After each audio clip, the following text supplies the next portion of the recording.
There she goes.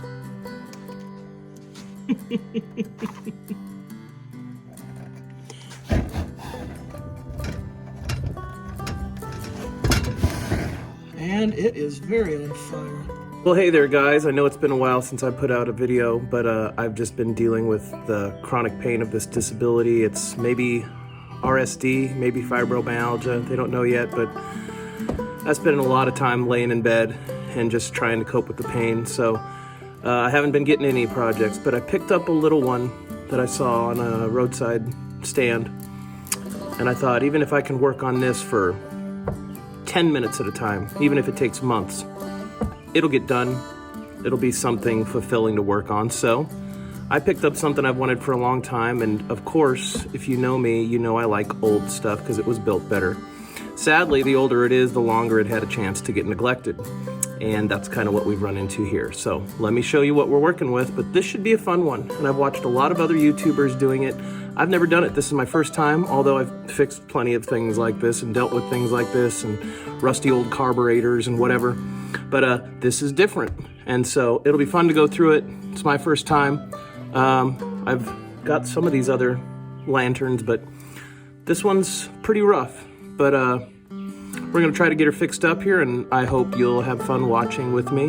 This will probably be a video that takes quite a few days to shoot, maybe even a few weeks, depending on how long I can handle it, or if my hands hurt when I'm trying to hold tools, or if I can even sit up long enough to work on it very long. But I will film the tiny little chunks of work that I do and put them all together into the video you're watching now.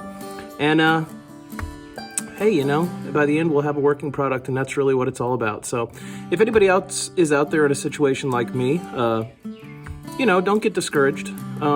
It's tough and it's hard to find value in life sometimes when everything hurts and you feel like you're not being very productive, but hang in there and do what you can when you can, and don't push yourself too hard because, you know, it's constant recovery. So here we go. Let's check this baby out.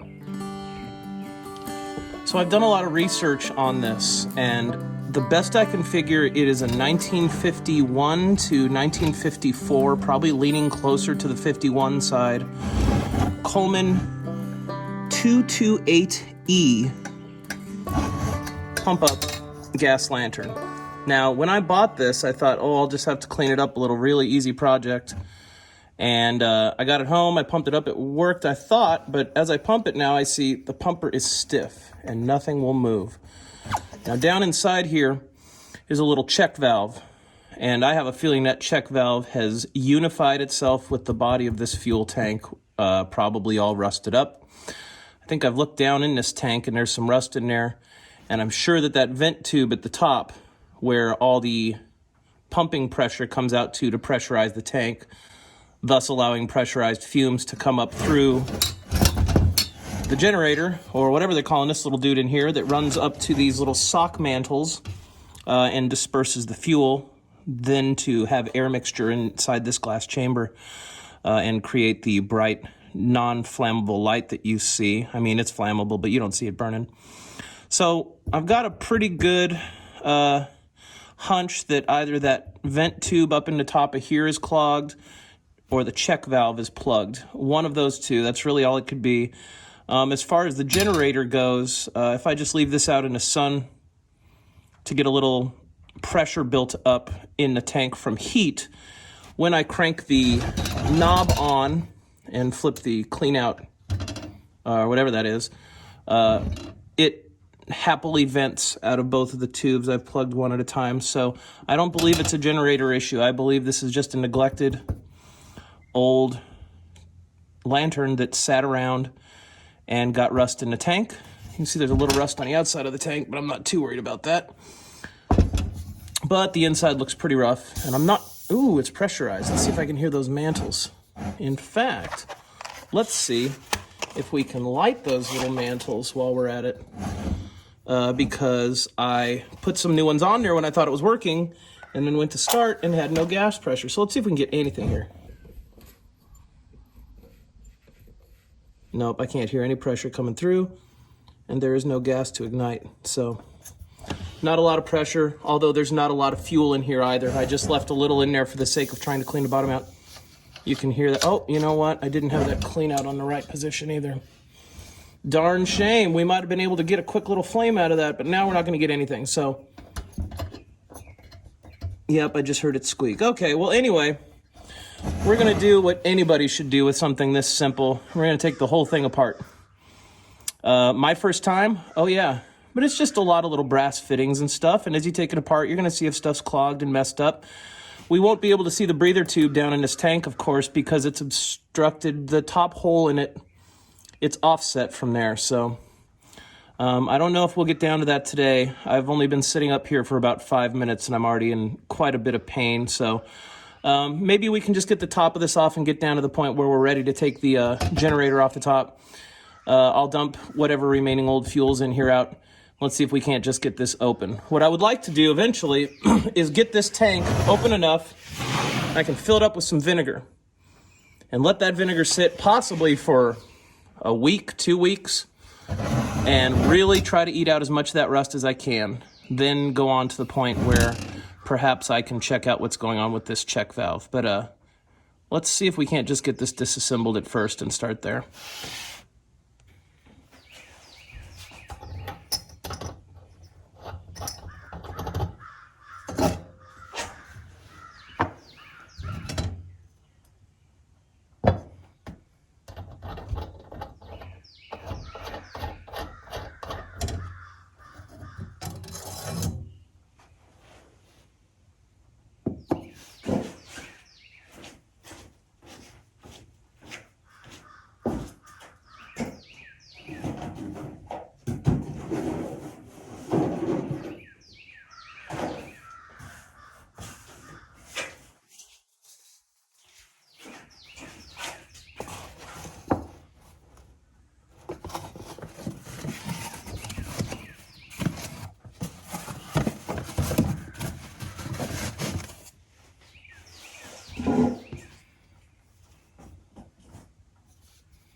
That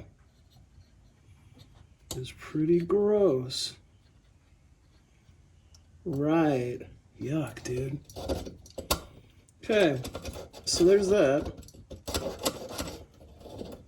I mean, what's in there is varnished sludge, as you would expect. Jeez. Pretty stinky. Now I want to correct myself. Every video I've watched has referred to this entire inside assembly as the generator, but this tube I'm touching, that is the generator tube, where the fuel comes from and is generated out of the tank, up into the air intake tube, which both rise up into the mixing chamber and then down to burner tubes to the socks where the lantern will create light. Sorry for the mistake, I'm going off of what I'd heard, but now after reviewing some diagrams, I realized that I was using the improper verbiage, so bear with me, because it's going to keep happening, but now you know. Here is one section of the guidebook from Coleman showing exactly how this assembly works. that's starting to get her open there with this little clean out tip. It's pretty funky. We're just going to keep going now. See if I can't get in a little tighter on this disassembly until we get to the bigger portions, but the top's off, so. Okay.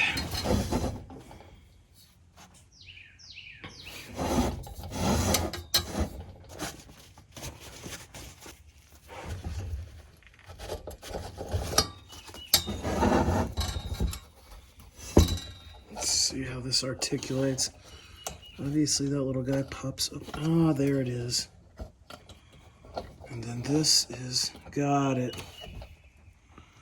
That little teeny weeny pin. I bet you I can't get that to focus for that, maybe. There you go. So that is a clean out pin up in there. I really want to be careful not to damage this. In fact, well, this does have to come off to remove the generator, I believe, from what I've seen. I'm going to see if I can't.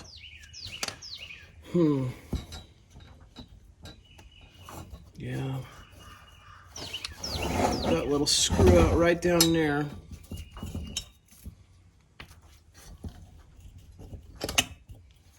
Right. So I am going to probably leave this piece to clean in vinegar as well. There is a small filter of some sort in the bottom of that. I'm not necessarily sure what that does, if that's even supposed to be there, but I'm sure it is. So I will just stick this little guy. Well, it obviously goes in there.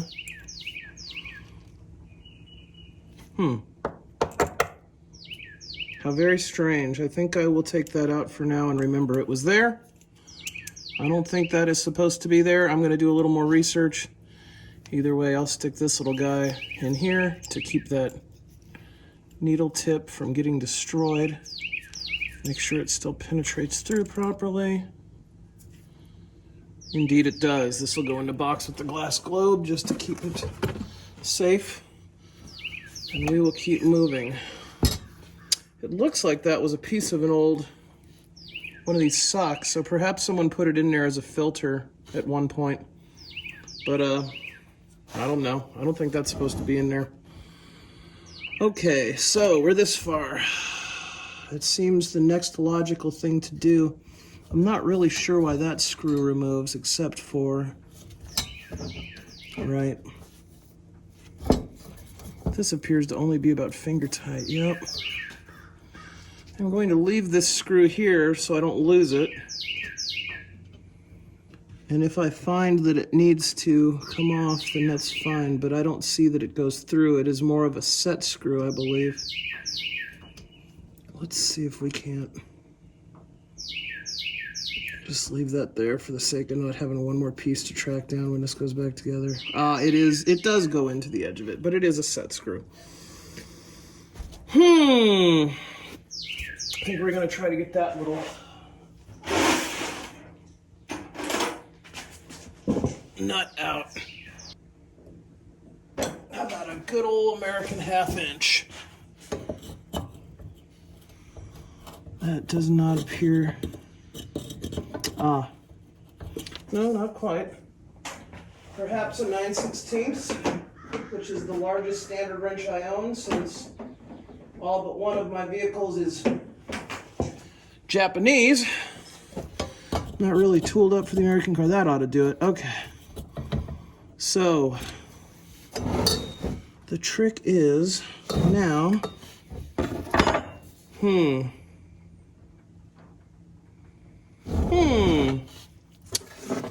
let's try taking this little feller off.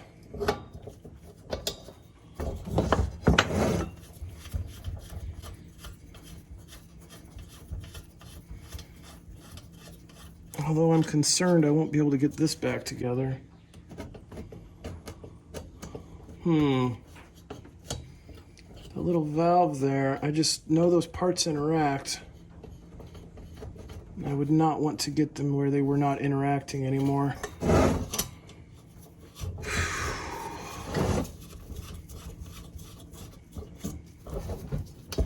Ah, yes. Okay, so it appears this part of the generator is threaded. So where I released this set screw here, ah yes, there it goes.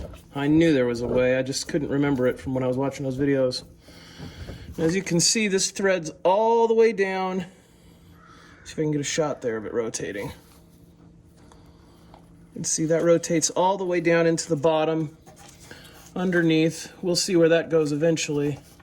But for now, I'm just gonna get this little fellow out of here in one piece. I'm not too worried about getting debris in the tank because the tank is already full, although the tank connection should be right here, so I'm not exactly sure what this is except for maybe the back of the gas valve that this opens, but I won't know until I remove this spacer plate that holds up the cage. So slowly just back this guy out of here.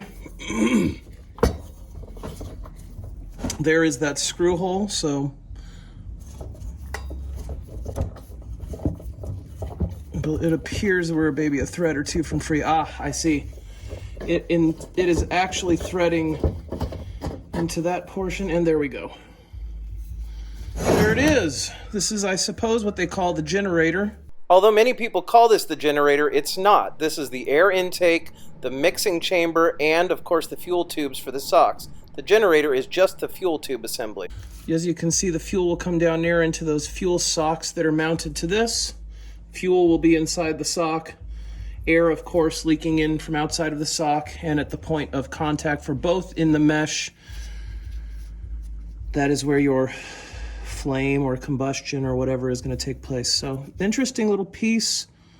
Let me see. I'll eventually discover that the part I'm blowing into is actually the air intake tube.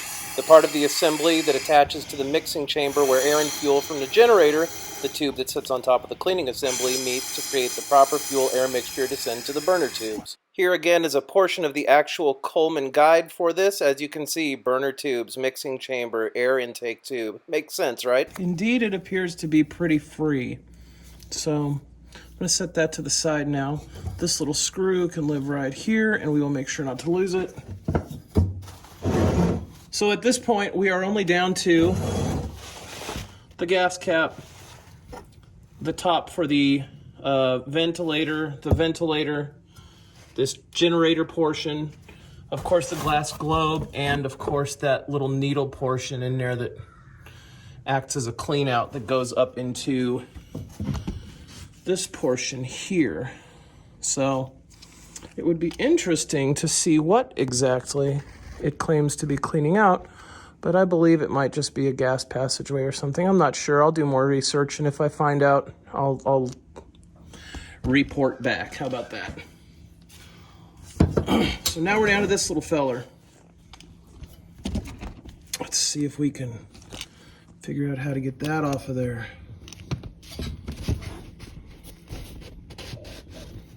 Couldn't be rocket science, right? Okay.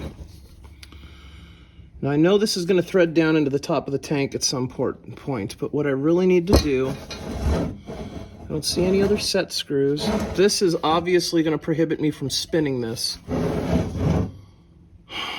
And I imagine that this here just fastens down the cage that we are looking at right now. Let's see if I go.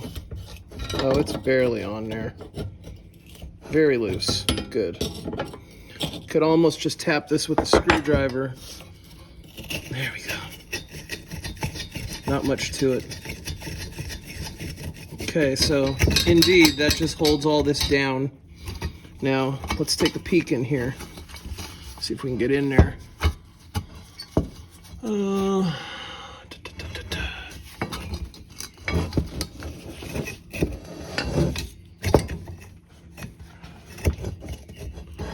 Well, what I see is a fuel valve. Yeah. we need to get this to the point where this can spin. And what is prohibiting that is this. Although I'm terrified to take it off, we must face our fears. Although I do see a secondary nut here, and I wonder if that would allow me to not necessarily have to disassemble. But I want to try one more thing here. Oh yeah, that's pretty tight.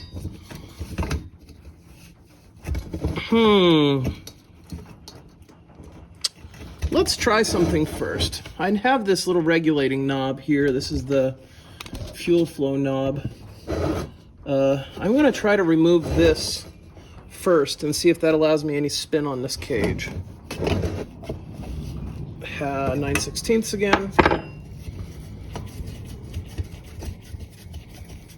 Now I'm kind of scared of this whole disassembly process because I just don't know what to expect out of what's inside of this all. I'm not even really confident in what I'm doing right now that it is of any value. I'm just trying to get a view of any of these parts. I don't believe this poses any answer for us. Perhaps it does. Again, I'll need to go back and refer to, there's a guide from Coleman, although this 228E was kind of a difficult one to find. I believe I would like to try to see if this comes loose. Like I said, maybe that whole assembly, because I just don't want to mess the interaction between this and this little thing it pushes to articulate that clean out rod that goes up into the generator. But I am just about out of juice for today, which means I will have to carry this project on another day. I've been sitting out here far too long, and I'm starting to feel some pretty bad pain. And I do not want to be down and out for 4 more days just due to being stubborn. Oh, and look, that does move. Well, let's see if we could at least get that far.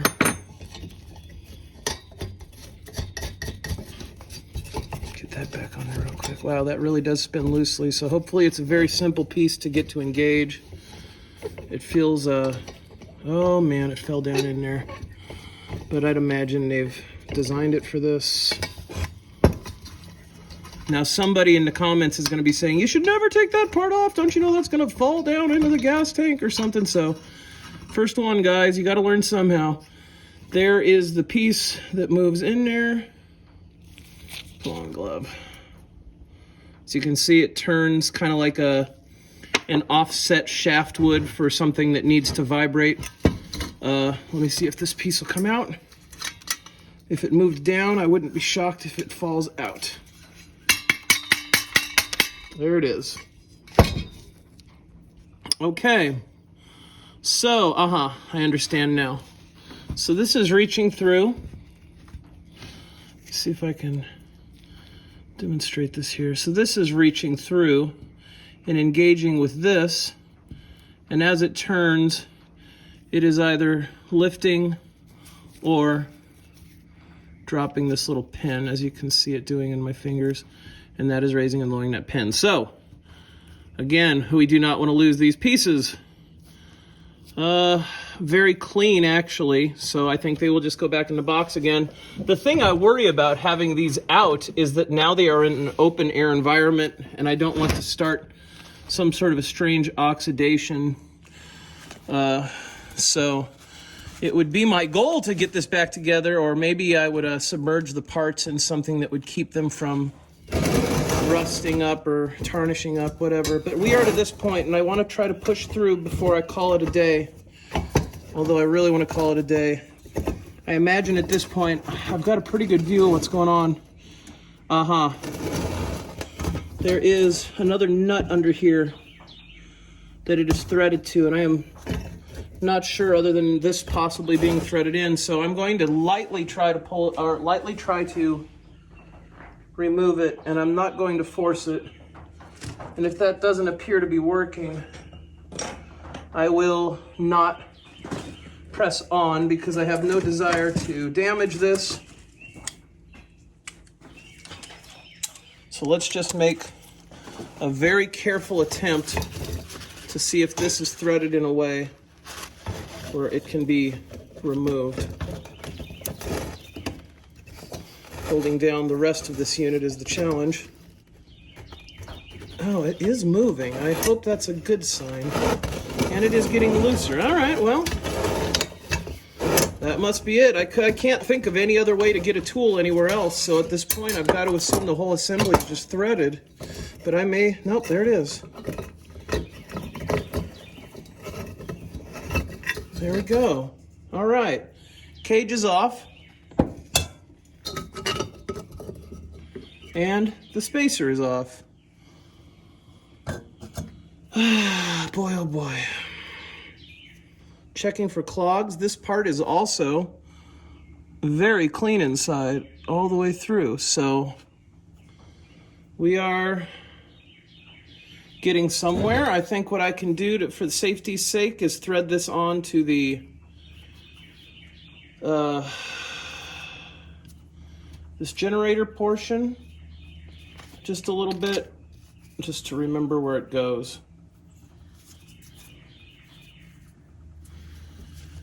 And now I am down to this, obviously just threaded into the tank. I don't believe I need to mess with this assembly here. It is wide open at this time. There I can see that it is closing off. Okay, well, with just as much loving care as we did the last one, we'll try to remove this, although the rotation of this will be difficult as I just don't have much that can grab this round base. So we will make do with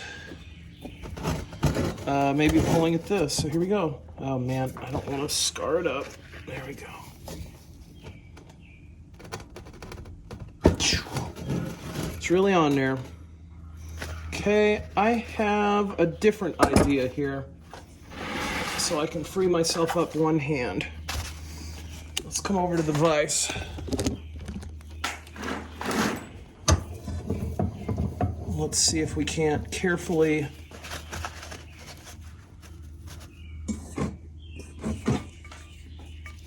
I know there's some residual fuel still in here. Let's see if we can't very carefully place this in a lock. There we go. Now I can get both hands on this tank. Oh my goodness. I don't know if I have the strength to do this today. It is quite seized. Now, I'm not super discouraged that it's seized. Actually, now that I'm thinking about it, I may leave this piece intact, as I know it's clean and functioning.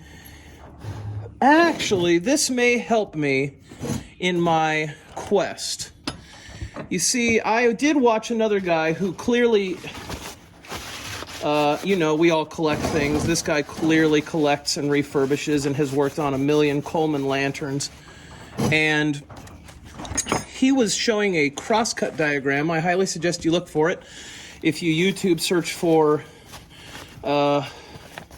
clogged Coleman lantern base or something like that, it ought to come up. He's got a cross-section cut of one of these tanks. And he's got a lot of videos about Coleman lanterns, gas lanterns in general. And I found that to be a very helpful channel. I will try to link it in the comments if I remember, but it could be weeks and weeks from now by the time I finish this project. So maybe when I'm editing this, I'll remember I said that. And lucky you, I did remember. Here's a screenshot of the video by Old Town Coleman. I suggest go over there and check it out. He has a lot of great Coleman videos. He is quite the connoisseur and aficionado. But my thing is this. I don't believe that vinegar will damage anything in this valve whatsoever. And where my issue lies, I believe, is not in anything that we've taken apart yet, although I'm just taking it apart to check the general condition of everything inside, and honestly, everything looks good. I'm not seeing anything that's too alarming.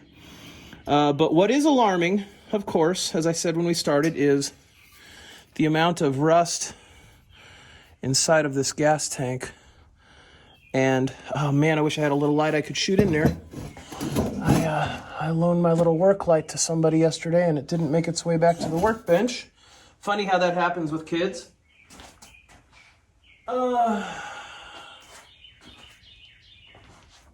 Boy. Where would that have gone? Where do they ever go? What if I put it right here next to me and it's been sitting here the whole time? I just didn't see it.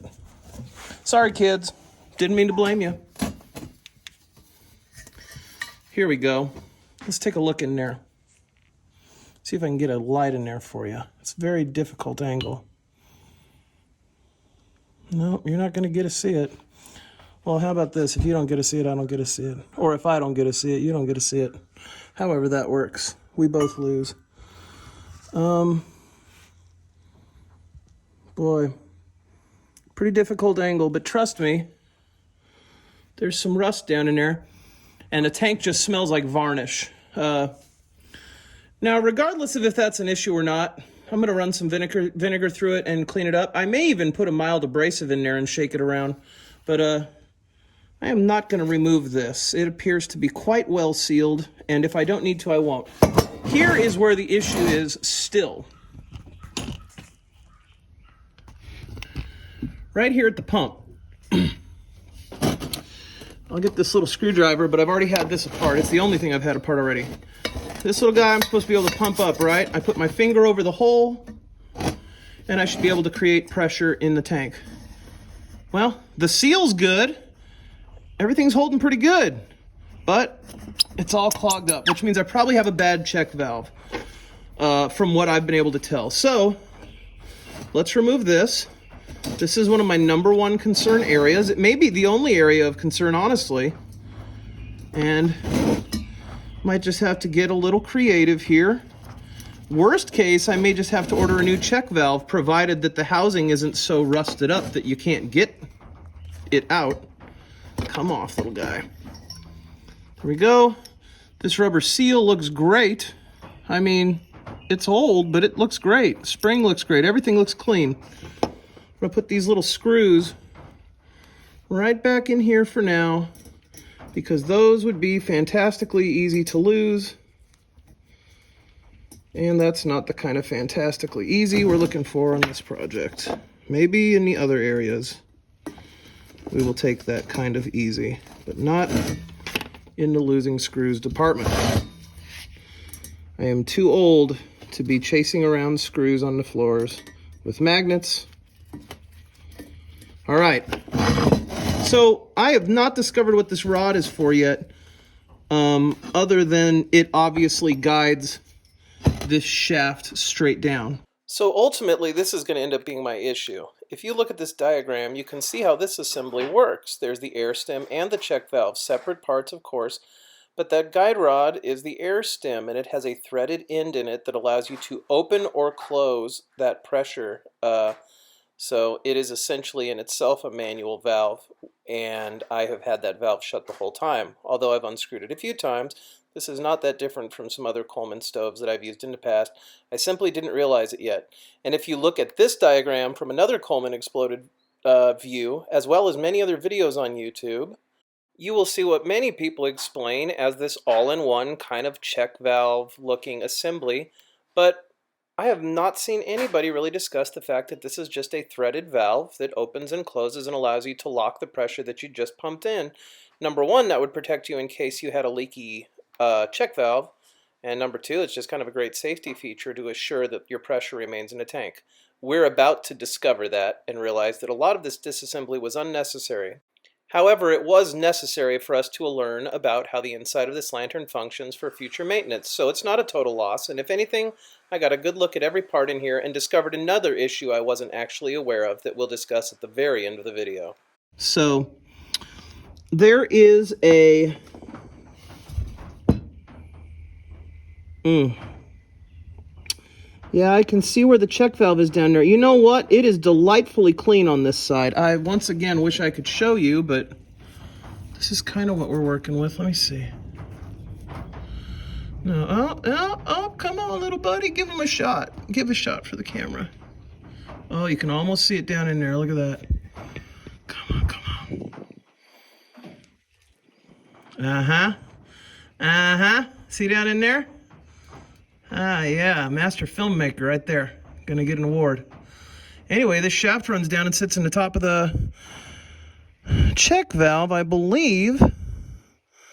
So I don't know how to get this shaft out. I feel like it should just pull right out. I have seen nobody having issues with this in other videos I've watched. And so my very first thing I'm gonna do is just attempt to remove this shaft with this set of pliers, if I can just barely grab it, although I don't want to damage its square profile. So again, I'll try to nip it with a towel, although there is not much sticking out to nip. Let's see what we can get out of here. Oh, that's failed attempt. Okay, that's all right. I'm really not sure what I'm working with here. This part does not articulate. It is not part of the check valve. I'm convinced it is just a guide rod, and I'm convinced it comes out. It's possible it's threaded. I think I need a more tender set of pliers, but I can attempt to give it a... Oh, would you look at that? Piece of cake. Barely touched it. Fantastic. Everything's threaded. It's the 50s, man. Ta-da. Here she comes. Fantastic. Look at that. Clean as a whistle. So what is going on? Now, I don't think you're going to be able to see. Oh, look at that. Way down there in the bottom, there is a check valve. And it takes a large flathead. Now, they make a removal tool for this, but I don't have it. I'm not buying it if I only need to fix this one lantern. Maybe if I decide I love this so much, I'll start collecting these things. Because, boy, there's nothing like an old lantern. It's just a blast. I know that I knew people that had them. We never had stuff like that. We weren't a camping family when I was a kid. And now that I've got this dang disability, my family is also not a camping family. Although I'd like to think that if I can find some way to manage the pain someday in the future, perhaps I can do more outdoor stuff with the children as I'd like to. Anyway, there is a flathead slot down there. And I'm going to take the largest flathead I have, because I believe it will fit. And we're going to see if we get lucky. And if I can remove that check valve and verify if it's working. Oh man, that's in there tight.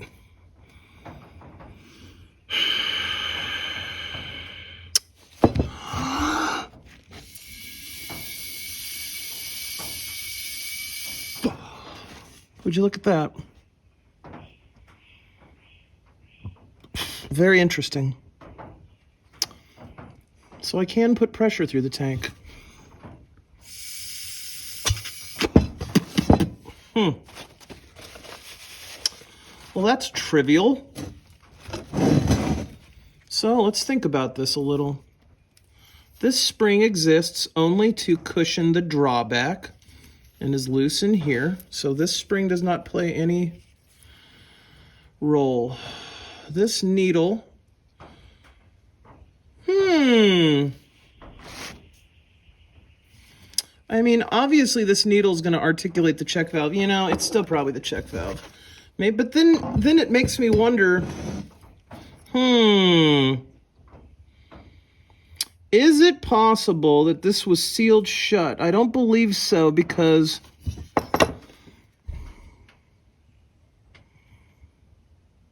yeah, it seems like there'd still be a passage for the most minor amount of air to pump through. So I believe I need to keep trying to get this check valve free, and that may require just leaving some penetrating lubricant in here for a night. I am reaching some pretty critical pain levels, And I think I gotta call it a night here anyway. Oh my goodness.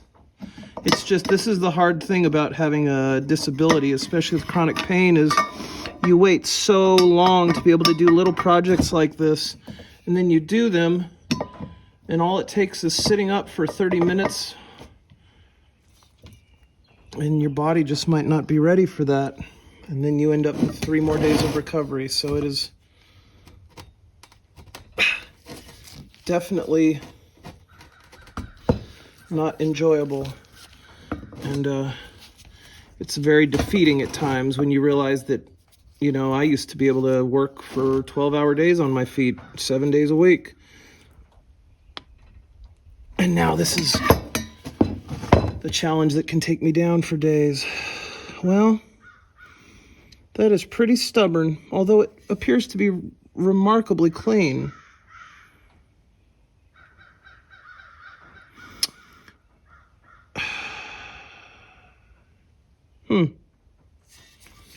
Not quite sure about this right now.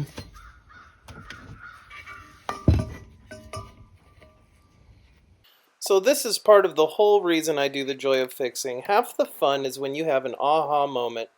You didn't spend too much time digging around in manuals or anything like that, but you just took it apart slowly and learned things on your own. This is one of the greatest things you can do when you just get your hands on something and learn. You learn more than you think you learn, and these ideas end up applying to other things in the future. But I'm about to realize one of the major issues I've been facing with pressurizing this tank the whole time, and it's actually a pretty simple issue. And once I realized it, of course I felt a little dumb, but I also felt great that I'd figured it out. So here we go. I feel like I must try something here before I get further into this disassembly. You know what? That is very interesting, because I believed that this worked when I purchased it. And now I have this issue where it didn't. But I just wonder if the reason why this is threaded, and everybody that's worked on this before is going to be like, yes, you moron, that's why it's threaded. I could thread this in so tight that it would allow no leakage here. And perhaps that's what I'm supposed to do at the point that I've engaged enough pressure in it and want to keep it from leaking. Now, obviously that's what a check valve would be for, but perhaps this is a manual valve as opposed to a spring-loaded check valve. And it's actually not much of a check valve at that point at all. But I just wonder, with this rod being threaded like this, if I was to reinsert this, let me remove these small screws. You know, sometimes you take something apart because you thought one thing was broken, and you discover it wasn't broken. Your knowledge was just broken. Now that valve is still in there. I am committed to the fact that there is a valve in there, as I can see the slots where the valve removal tool would go.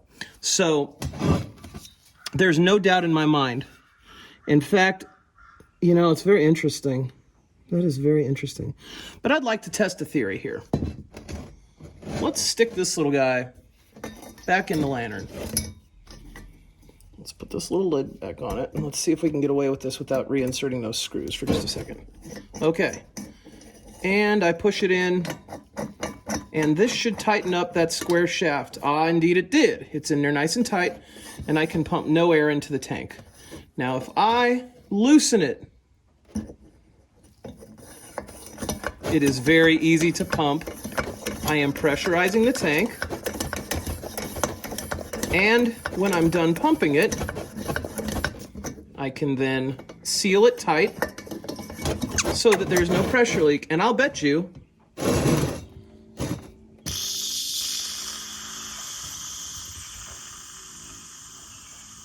that is a functioning lantern. So, good news. I believe that I've watched some videos that refer to this check valve in here. Although this is a 1951 to 1958 model, like I said, I can't find the specific serial number on it. I have this Coleman Sunshine of the Night logo on the side, but I just cannot find a proper serial number.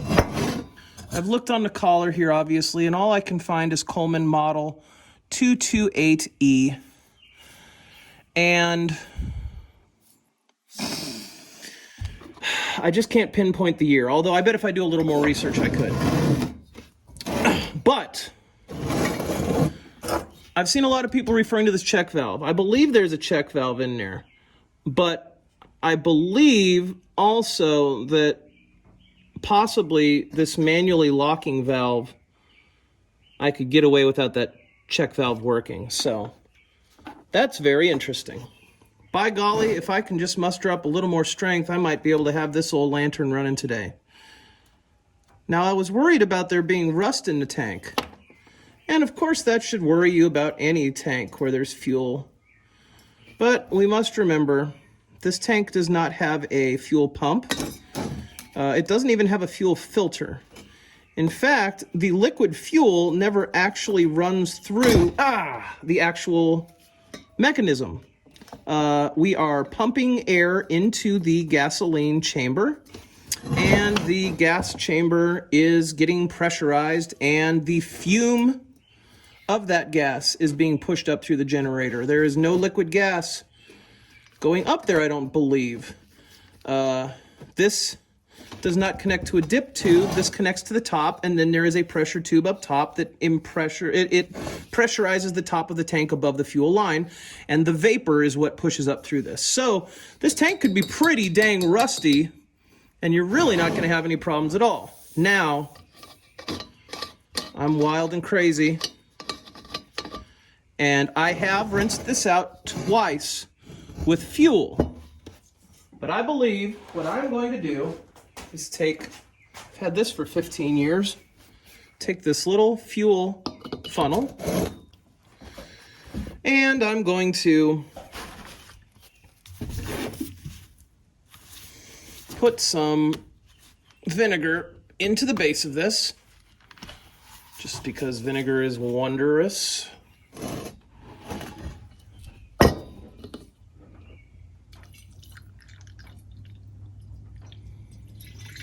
Now, of course, the risk you run with this and doing a shake cleanup is perhaps I'll have particulates of rust in here. Although I don't believe there's rust in the tube, which is fabulous news. It's just going to be rust in the tank, which means I'm very lucky because I picked up this vintage lantern for $20, as is. Nice little project. And what I don't want to do is take the rust that is in the bowl and then accidentally splash it up into the pressurizing tube that comes off of here. So what I want to do is just swish it around.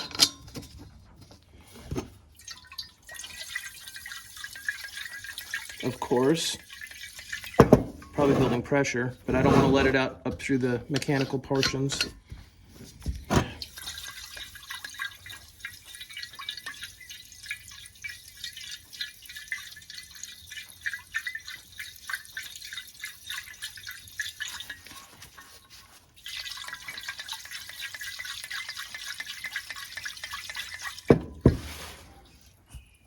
Well, I'm going to go dump this out.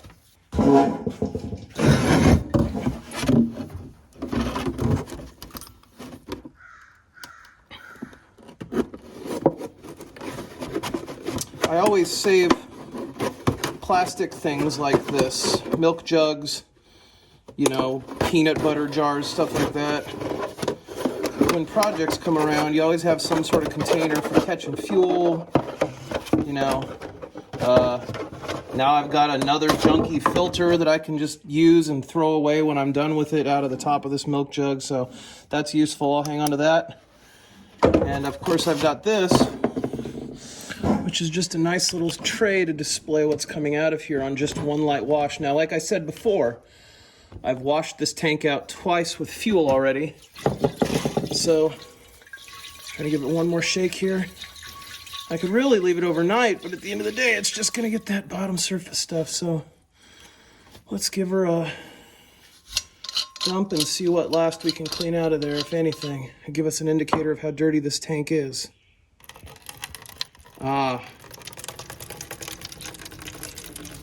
quite a bit of debris.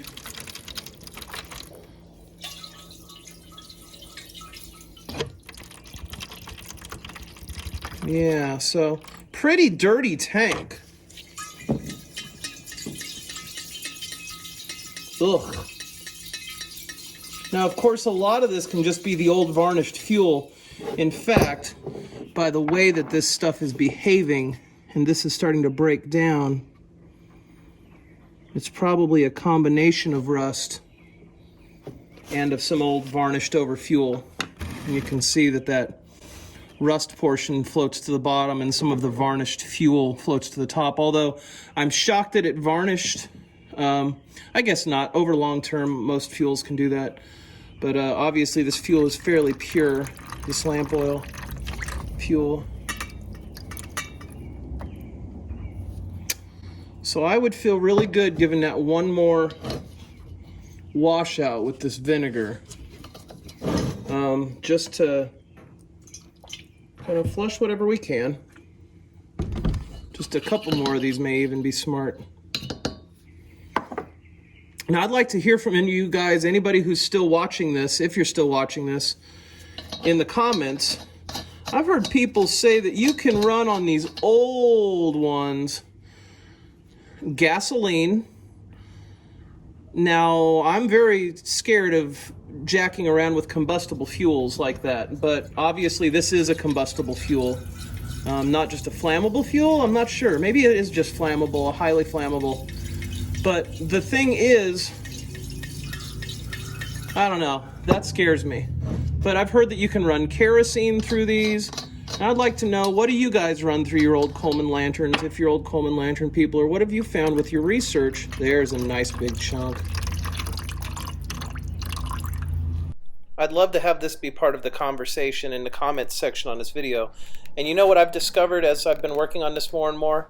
I come to think that this isn't necessarily varnished over lantern fuel as much as it probably is just old remnants of kerosene. Tell me if you agree. Tell me what you use in your lanterns.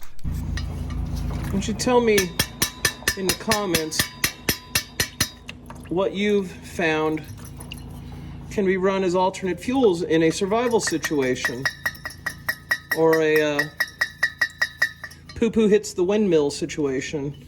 I'd love to know what you know. I'm going to start reassembling. I'm going to put some new socks on this thing, and we're going to see if this lantern can't be running on my front porch tonight. But I got to reassemble it quick, because I'm just in a really bad place with pain right now. But I want to get this done, and I'm determined to get it done. I don't think I'm going to clean any of these parts up. I'm going to leave the patina just the way it is. Everything is functional, and I'd rather not polish it up. I'd rather leave it just as it is and let it tell the time, let it tell the story of the time it's been in use. So with that,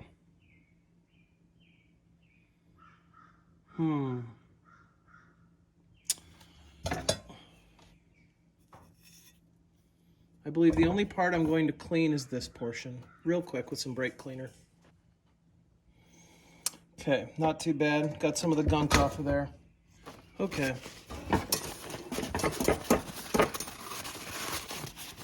Now this will generate enough heat that I'm not even too worried about hitting it with a torch to seal off that rust. I think it's going to get pretty dang hot itself. So,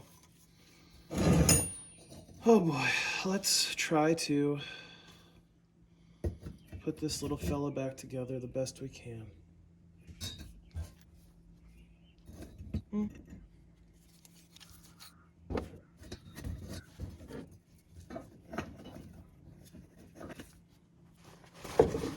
Now, a lot of people are going to say I should put some thread lock or something like that on here, but there's just no sign that there ever was any in the first place. And of course, they're brass fittings with the flared ends. So I believe they're meant to go together without adding any of that fluff to it. I'd also like to make the point that Teflon is not there to stop the leak. It is there to make sure that the threads remain clean and able to be moved. So we're going to assemble this the way it came apart.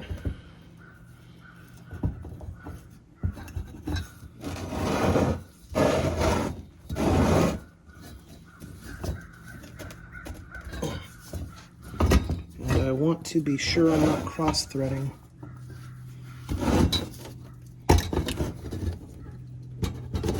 I don't believe that I am. I believe that this is just quite a tight fit here as designed.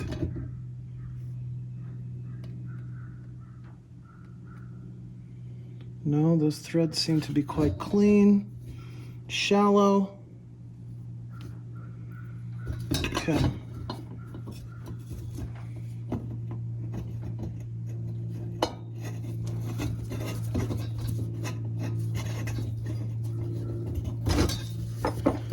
Yes, indeed. Right back to where we were. Okay. I feel good about it.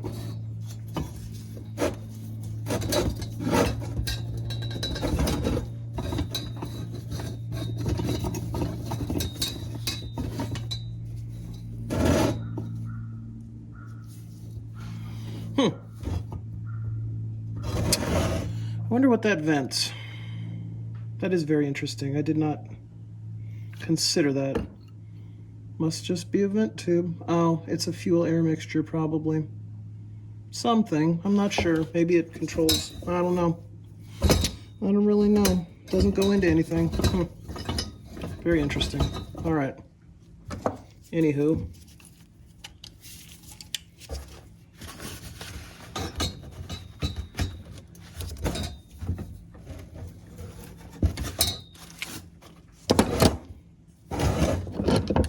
I believe I will do this without the towel, just for clarity's sake.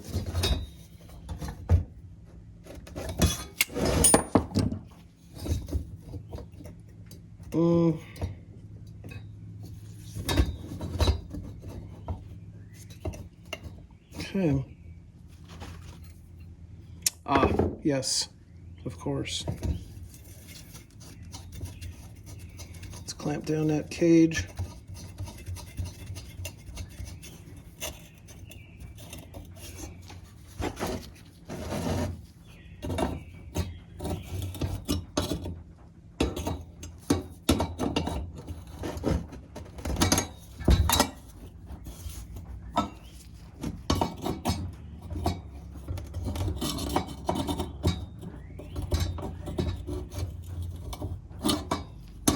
Difficult angle, but of course serviceable. I mean, you can always pull one of these. There we go. I believe I'm tightening this more than is required, but I would like that to be on there quite firmly. And of course, right to there ought to be just about fine. I believe that will work. Now we're getting into this territory here with my little guy. I think this would be a really good time to pull out.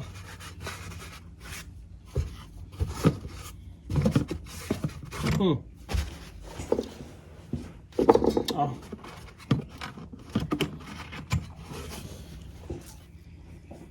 To pull out these parts and start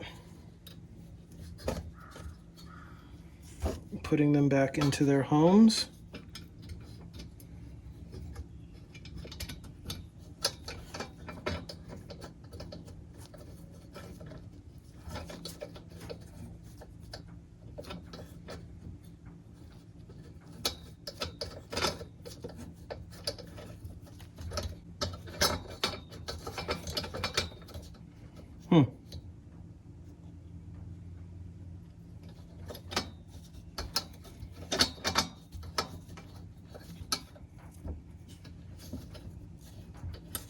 I'm going to have to let that drop for just a moment because this assembly angle is not quite the perfect angle I am looking for. There it is.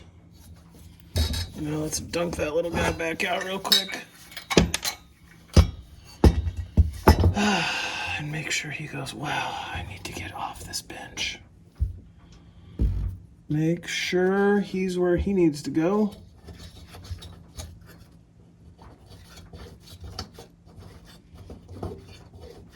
I believe it should strike at some point here.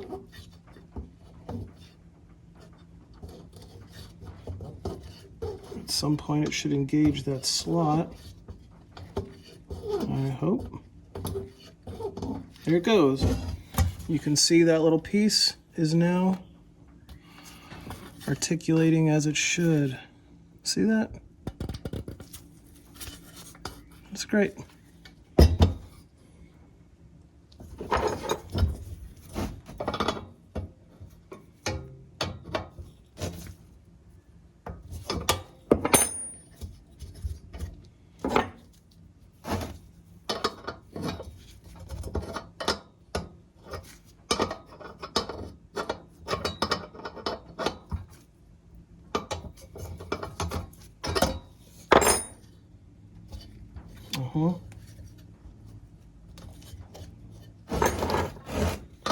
I will loosen that a little.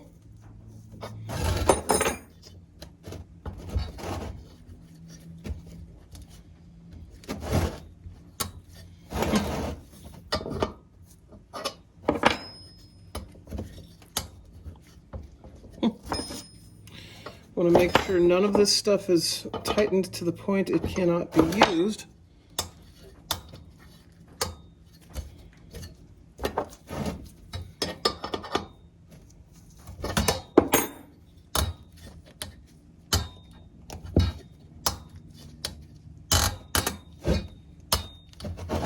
There we go.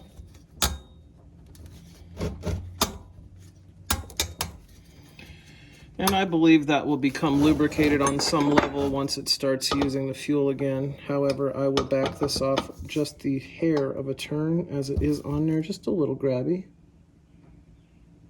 There we go.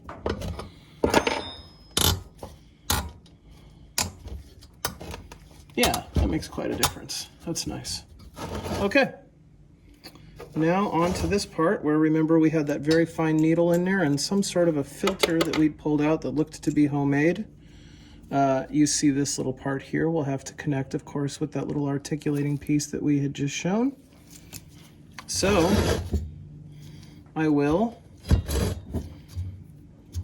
insert this. Actually, I need to finish installing this portion and threading it on.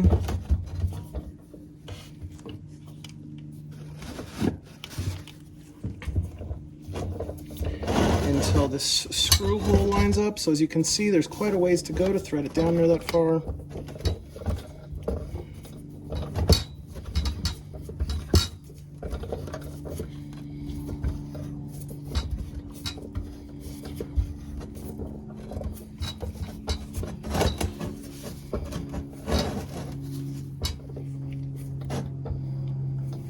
Now, I could be wrong about this fuel-air mixture thing, how the air may be mixing outside the sock.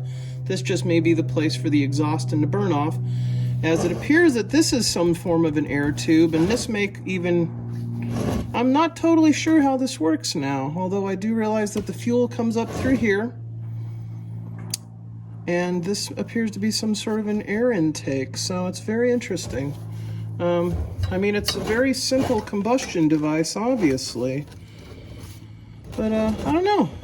I think I'm starting to change my idea of how I thought this worked, because that is clearly a vent tube. Again, this is what's so fun about taking little projects like this on, and this is why the channel's called The Joy of Fixing. All these little aha moments where finally you realize that you didn't see something correctly, and now you understand it better. It's a very rewarding experience, and that's why I always encourage people, pick up a little project that's a little out of your ballpark and give it a shot.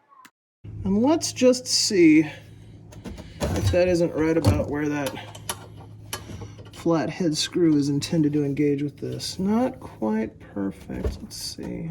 How about there, little buddy? No? Let's pull that screw out now that this is in here. Well, it looks like we're one thread away. So we'll do one more rotation down. Ah, quite stiff as well. That appears to be aligned. And if I can get this small screw to thread in, I'll I'll be proud of my dexterity because my hands are starting to get pretty shaky and cramped as well.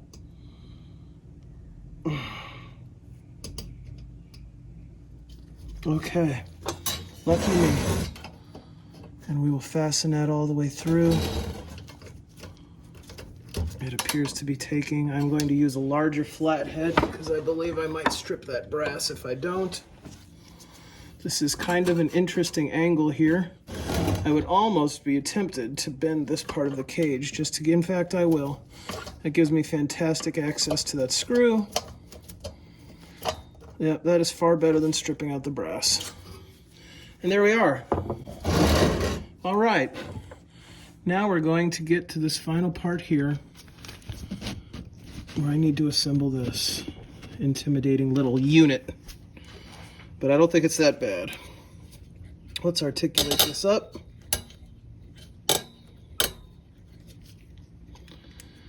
Of course, make sure my needle is in there, and it is. And I do believe this will go up into here, and this small hook will engage right here, allowing that clearance.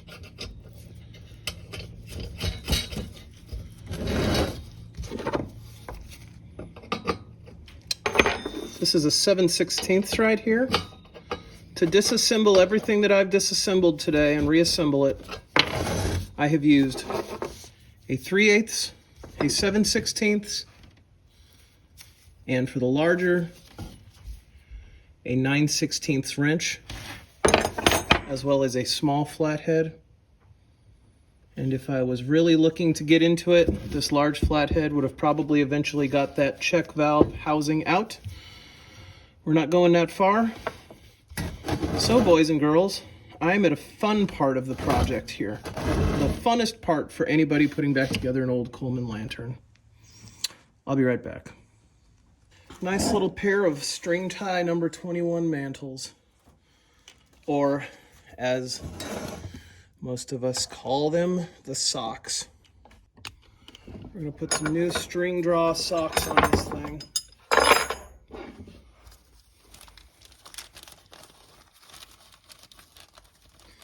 Now, I'm sure everyone knows this, but I'll just say it because everybody's got to hear something the first time. These little socks are going to shrink massively once you put them on there. And once they do shrink and you light them on fire, they will turn pretty much to ash. And you may never touch them again. If you touch them, they will fall apart just like you saw in the beginning of the video when I took the one off. And you will then be into another pair of socks or mantles for this unit. So we are going to tie these on. I have seen aftermarket socks for these, and I gotta tell you, you can keep cheaping out and buying garbage replacement parts, but you know how that goes when you buy stuff that isn't right. And although these new Coleman socks aren't as good as they were back in the day, because let's face it, nothing is, they are far better than the generic option, and they burn much brighter because they are properly made, or at least as properly made as you could hope for the spec that was intended for this lantern and these generators. One sock on, one more sock on. Oof, I'm pretty impressed that I've got the dexterity in my hands right now to do this. I think I'm gonna have to go and take a nice cold soak after this, put a bunch of ice in the bathtub and see if I can't just do something. But by golly, this will be ready to go. It'll be a nice little unit to put out on the porch. Have some light out there on the occasions that I do actually get to go outside and spend my time there. I definitely don't want LED lights and I don't want big floodlights, and I don't want a flashlight, and I don't want, you know, just all of that. I'd like to enjoy the quiet sound of the outdoors and that old sound of the lantern burning. That's for me, man. Let's trim these extra little strings off these socks.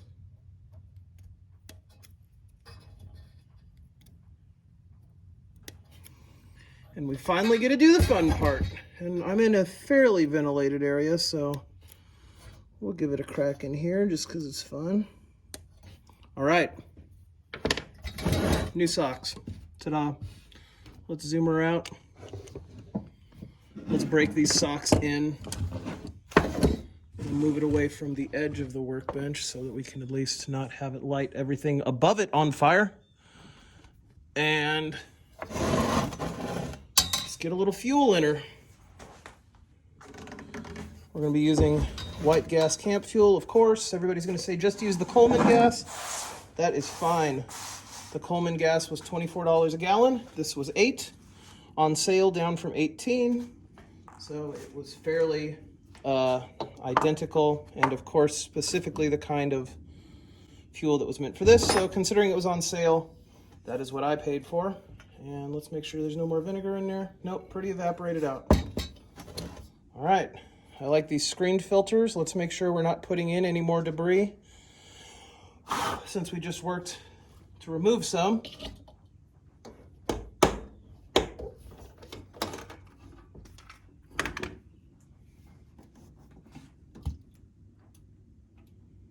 Oof, kind of a mess.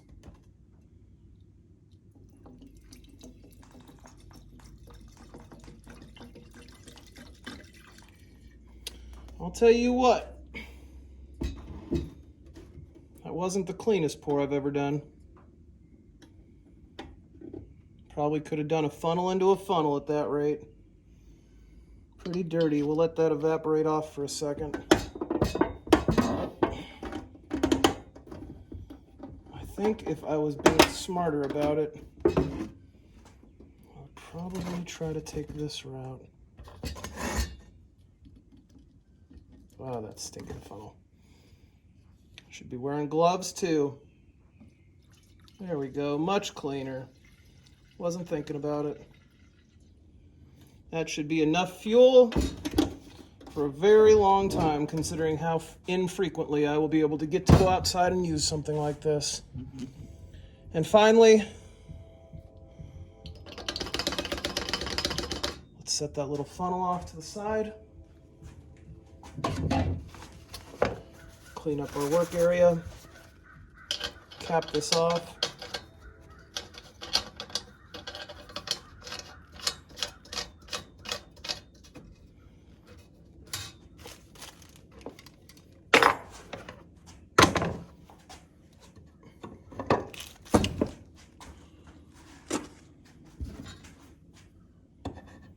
And before we assemble any more of this thing, we need to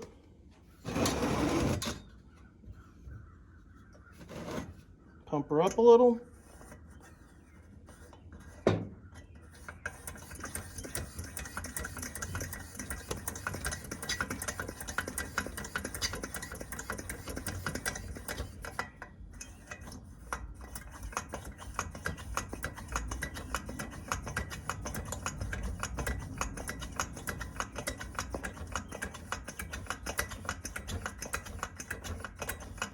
And I will, of course, lock that shut. And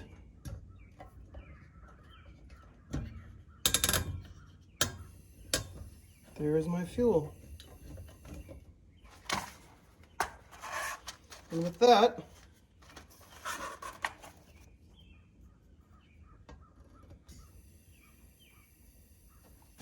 give it a little gas, fill up those socks, probably a little too much. And here we go.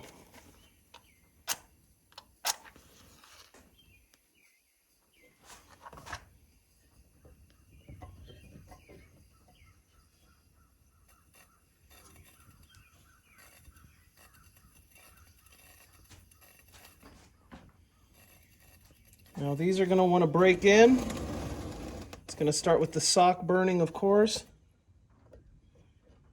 I believe I opened up the fuel far too much at this point. And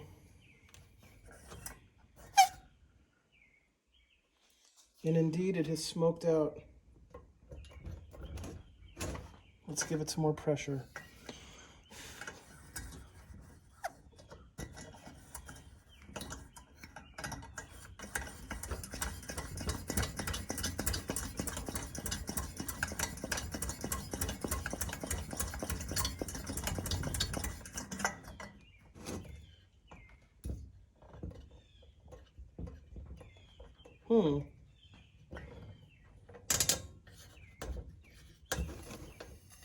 There we go. Let's try to ignite these again.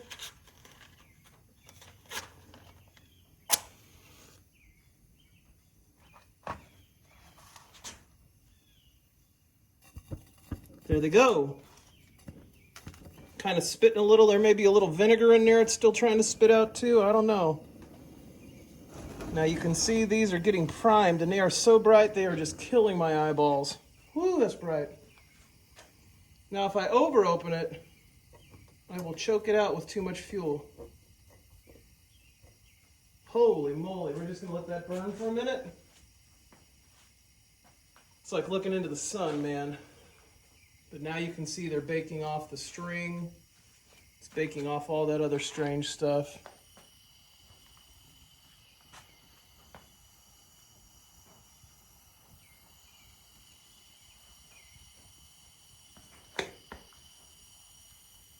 I believe I should be able to turn up the fuel and get a brighter thing, but we're still kind of working through the bugs here. Yep, the brighter you crank it. There we go. Woo, that's getting bright. Now this guy said he hadn't run this lantern in a long time when I bought it from him, so it's kind of a pleasure to get it going again. Now you can see those socks are starting to break in, and it is getting extremely bright. Holy cow, I can't even look at it. So that little loop right there on the valve assembly where the fuel comes up, what is called that generator tube, up into the actual fuel and air mixture cavity above the fuel socks. It appears that I kept running into an issue I wasn't sure of, and I didn't film this part, but it appears someone was using kerosene in this lantern at one time, and it was a little gummed up, and I didn't totally notice it on disassembly. So I did disassemble this, clean it out, and all this weird sputtering and fuel control issue went away.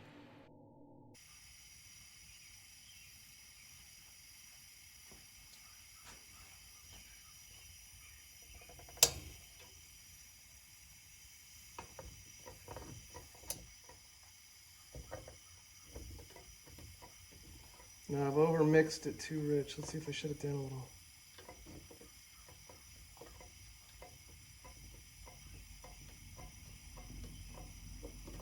Fuel is off. There we go.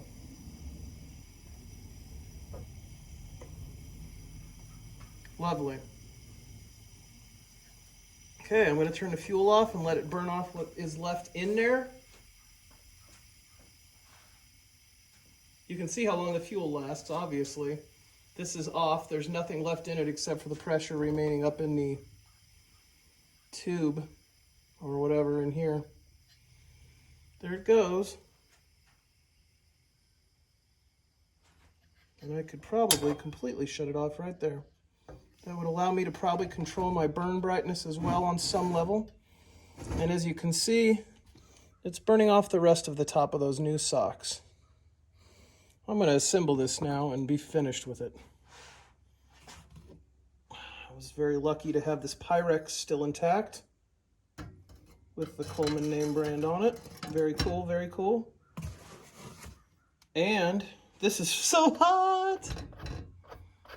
Ooh, I need that off of there. Well, we'll get her one way or the other.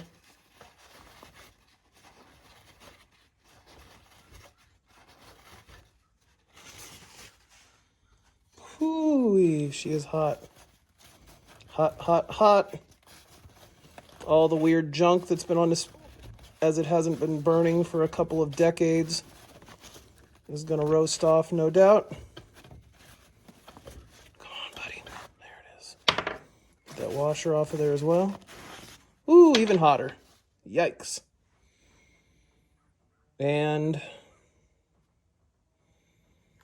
let's put the vent on. You can see that little guy's had some better days. Pretty rusty, but still the metal is quite thick gauged, and I am not going to tamper with it.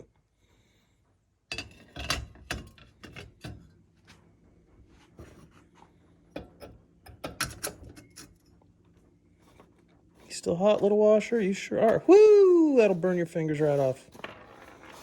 Right to the floor. Thank you. I knew I'd have to bend over and pick up at least one thing today. But that's fine, because I'm getting up and going in the house, and that's about all the walking I'm going to be able to handle today. Still, it was a blessing to be able to get out and do a little something and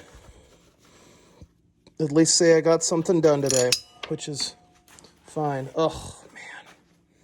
I had to drop that one, too. There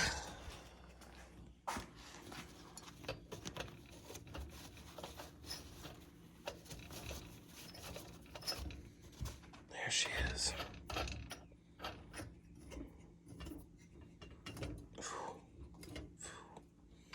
There it is.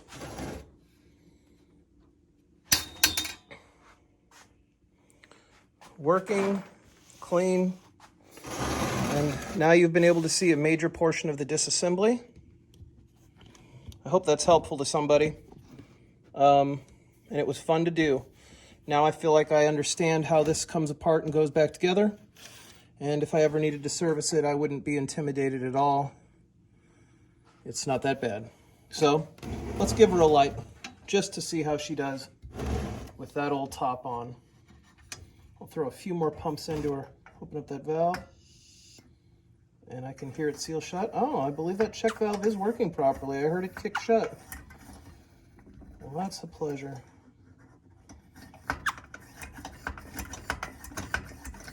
Yep, sure is.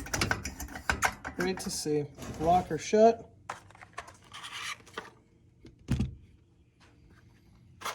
Open her up. Grab that match.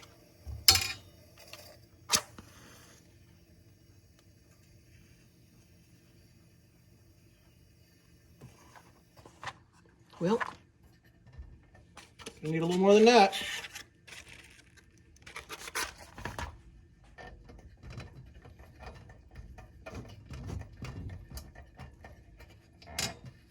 Looks like she's still working out those kinks. There it is.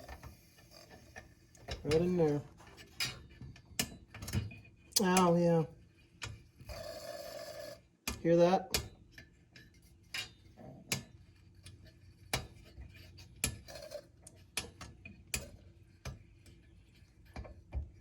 I think the best thing for this little girl would be to run her and get her nice and hot.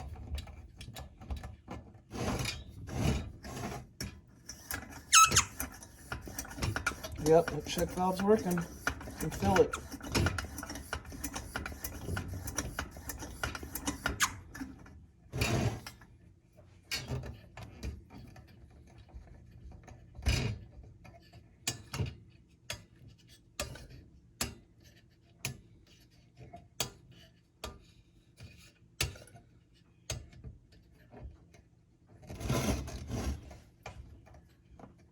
Well,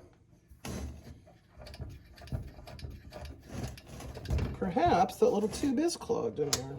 This is the portion I had mentioned still had a little bit of clogging in it. Right here when I start trying to articulate this tip cleaner, right here, something was still clogged up in there due to that old kerosene or whatever was in there. But once I opened that up and cleaned it back out, I didn't have an issue anymore. But you're about to see something pretty interesting here, which is too much gas washing back down the air intake and basically filling up portions of this lantern it's not intended to, which will be pretty great to watch. So get ready. It's kind of the highlight of the video here. Just a dumb mistake that anyone can make, and I laughed pretty good about it once the camera was off. Oh, there it is. There she goes.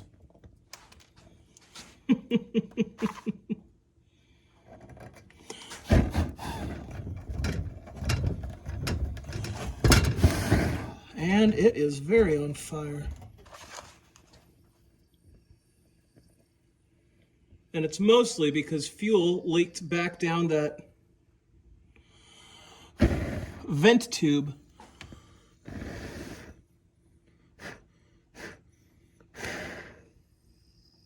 Yeah, now it's just sputtering. Yeah, there's some sort of pressure issue there. I can still hear it leaking.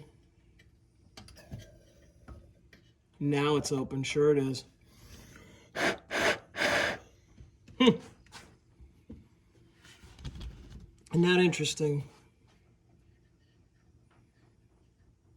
That's pretty deceptive because you can believe that there is no fuel, but there's fuel lingering around all over the place. I bet you there is again because I just opened that other thing up. See? That vent tube that comes back down to generator vents air back down into here, but if I'm just leaking extra fuel, it is just going to pile up under here and create a point where there's a bunch of fumage under there. Let's try to avoid that. Let's get that match going first, huh? Get her up in there. Crack that gas. The mantles are lit. They are. Huh. Very interesting. Well, everything's a learning process, ain't it? I guess the smartest thing to do right at this moment would be to take this top off.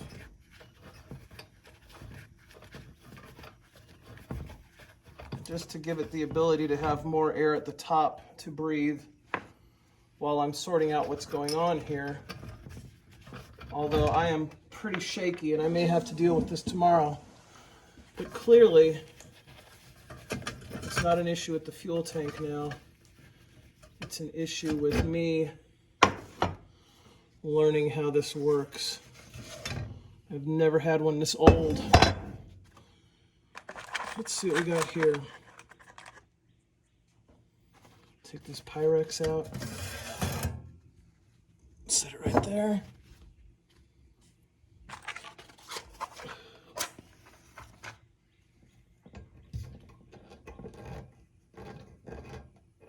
Well, we're back to this issue here.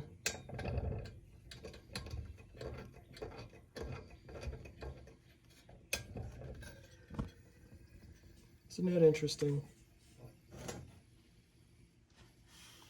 Not quite sure what's taking place here. Don't totally understand it.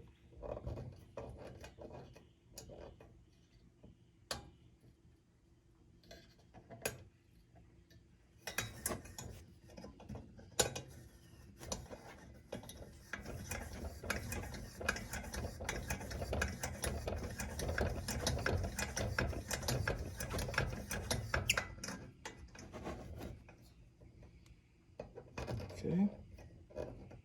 The fuel is open, a nice little turn there. Something's taking place inside of this little clean out mechanism, and I'm not really sure what. Well, like I mentioned, I ultimately opened this part back up and cleaned it out, and the issue was solved. And this is where the fuel is more or less regulated from going up that tip into the generator. So, issue solved, just not on camera.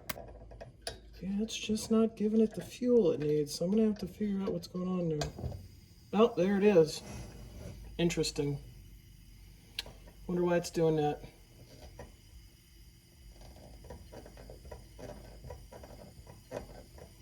Well, I'm going to read up on that. But by golly, we know the lantern's functioning. Now, what I don't know is there fuel coming out of other places I don't want there to be? And the only way I'm going to discover that is if it starts igniting it.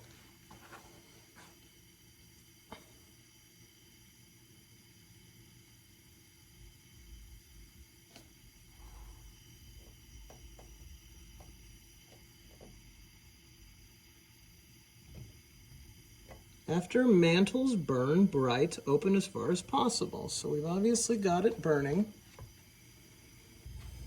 That says open as far as possible. So we will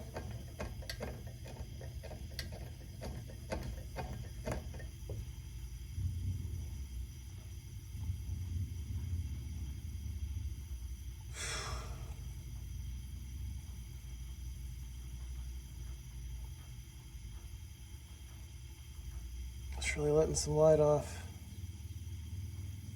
It's only going to get brighter. Well, there it is.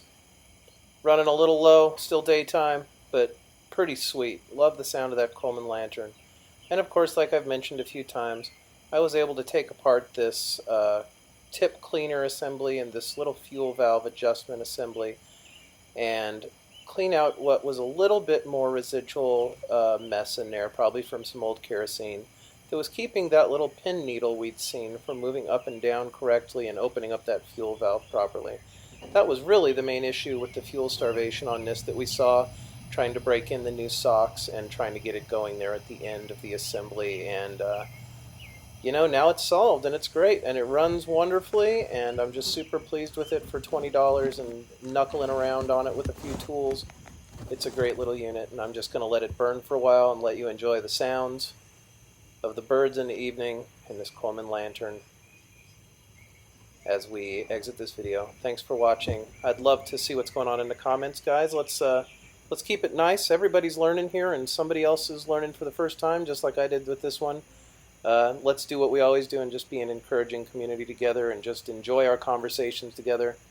Thanks for watching so much. If you'd please like the video, I'd appreciate it. And if you'd comment, of course, I always tell you to, because I love to see your comments and have conversations with you. And of course, I'd appreciate if you'd subscribe. I haven't been putting out a lot of content lately, but when I do, if you enjoy this kind of content and this type of long-form stuff, well, you'll know when I put a new one out. I'll leave you with the lantern. Have a great day. God bless.